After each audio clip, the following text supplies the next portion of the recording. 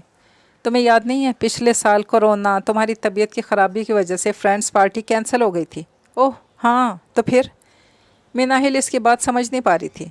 तो फिर ये मैडम, पार्टी का दिन तय होना बाकी है, मेन्यू वही है, बस आप पार्टी में रान लाने की तैयारी करें। व्हाट? मिनाहिल उछली थी।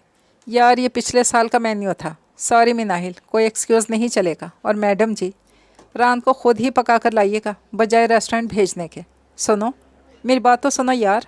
मिनाहिल इससे पहले कि कुछ कहती, नौशीन फ़ोन बंद कर चुकी थी। ओह नो, वो सर पकड़ के बैठी थी। अब मैं क्या करूं? सोचती टेरेस तक आई थी। सामान से लदे फंदे 2 ट्रक उनके बराबर वाले बंगले के सामने आकर रुके थे।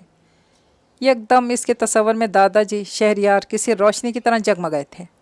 मालूम करना चाहिए कि बराबर वाले बंगले में क्या हो रहा है। ये सोचकर सीढ़ियाँ फलांगती वो जल्दी जल्दी नीचे आई थी। मम्मा किचन में खाना पकाने में मसरूफ़ थी। दादो और अनम मूवी देख रहे थे और रेहान गायब था। ये रेहान कहाँ है? सोचती हुई इसने बैरूनी दरवाजे का रुख किया था। मिनाहिल, इससे पहले चौखट पार करती पीछे से दादो की आने वाली आवाज़ ने इसके कदम रोक लिए थे। जी दादो। जी दादो, कभी अपनी माँ का भी हाथ बटा दिया करो। खैर से तुम्हारी मंगनी हो चुकी है, कल को ससुराल में क्या करोगी? दादो खफा हो रही थी।